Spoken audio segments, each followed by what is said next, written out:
Welcome to my mask collection.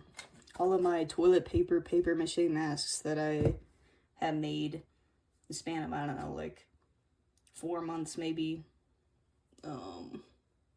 Because my idea was to make a mask for Halloween.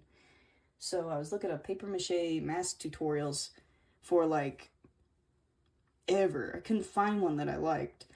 Because they all had different variations of materials. Some of them were really expensive, some of them were really cheap. But I finally found one that was really, really cool. It's by Bill Makes Stuff or Bill's Making Stuff. I don't know, I'll put up a link, a picture, a thumbnail somewhere so that you guys can see what I'm talking about. But this tutorial was great. I loved it. It was one of the best, and easiest to follow tutorials. Super cheap and easy to do. Of course, I've kind of tweaked it for my own purposes to make it easier for me. And if you guys are curious, I can make a tutorial of my own and teach you guys how to make masks such as this. And yeah, this one's my first ever one. I just wanted something really, really easy. Super, super basic.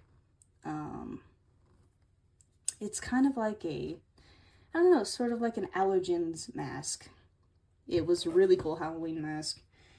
I painted it so it kind of blended into my skin tone, so it looked very like 80s special effects-y. And I think it turned out pretty cool.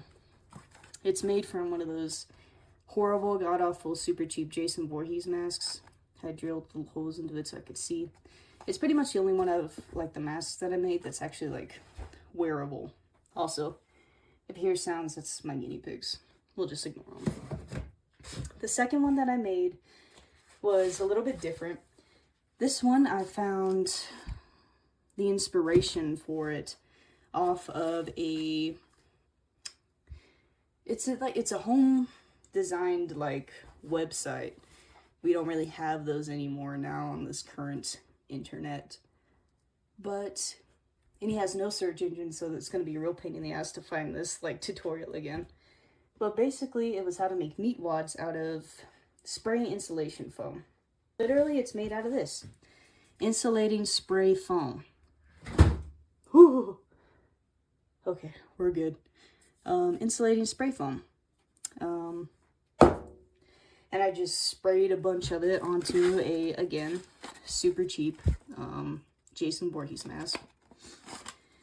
And I added paper mache eyeballs and kind of sort of painted them. But, it's just like a meat blob. And that is probably the easiest way to make masks there is.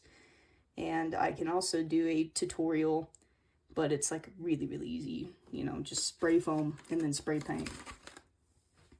And because years ago, I made a mask similar to that, and I'll put up more pictures here. And it just did not fit on my head right at all. I did not make it how a mask should be. But then last year for Halloween as well, I made 2 masks just in case one sucked. But I also did a photo shoot with that one. I think it turned out pretty cool. Less photo editing, but whatever. Okay. This one. Very Silent Hill, Resident Evil 7 inspired. I was actually playing through Resident Evil 7 with my fiance at the time of this mask being made. I think that was in November. I remember because it was snowing outside, so I couldn't prop it up on the easel and dry it outside like I do with every other mask. Anyway, this one unfortunately is peeling off. I did not do it correctly. Because normally I'll make a base of tape that's all around it. But whatever. Third ever mask, mistakes were made. I also didn't like the lips all that much. I thought that it looked didn't look good, didn't look real enough. But all these little strings and stuff are made out of hot glue. You could probably tell because they aren't very realistic. It's my least favorite one. I really don't like the paint job all that much, but I think it's still pretty cool. It's the most unique one, I think. Okay, this next one is, I think, it took the longest amount of time, but it was the most fun to make. my gnarly, kind of like radiation burns mask. I think it's really neat. It's very gross, and I'll bring the mask up and you can see the little details. It's like modeled all weird and creepy, and that's because I did so many like wet washes on top. And again, if you guys are interested, I can do like a tutorial video on how I make masks, and I'll make a completely new one. And you guys can follow along if you want, but I'm sure that you'll just want to, like, you know, see how it's made. But it's super gross. I made this one. It's super, super heavy. Like, that is a very, very heavy mask. Completely unwearable. Super, super unwearable. This one was just kind of like a sculpture project. And it has a bunch of... You know what? I told myself I wasn't going to do more camera angles, but, you know, just trying to have fun. Very, very gross. I love it a lot. The teeth and the eyeballs, they were actually made using hot glue and varnish to make it look all wet and nasty, like nail polish varnish. Let me see if I actually have that. If not, who cares? You guys know what nail polish looks like. Anyway, moving on. This one is, to me, the coolest one. I'll grab it real quick. Shush. Hush, guinea pigs. Maybe I'll show you guys my guinea pigs one day, who knows. This one, the biggest one, but surprisingly, not as heavy as the other one, because I didn't use a shit ton of air dry clay. That makes your masks super heavy. But this one is based off of the basilisk from Elden Ring. I wanted to make kind of like, you know, like a cosplay of it. A really cheap one. It's made out of all the same materials as the other masks, but it took the longest. God, it took so long to get right.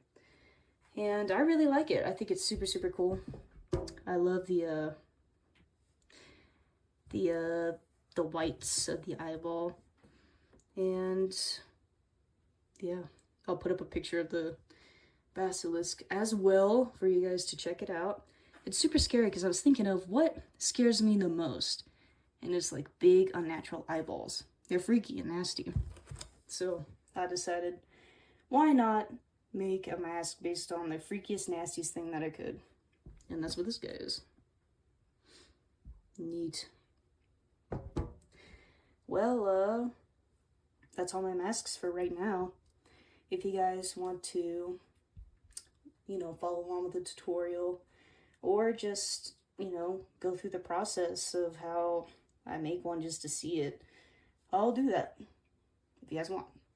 Anyway, bye.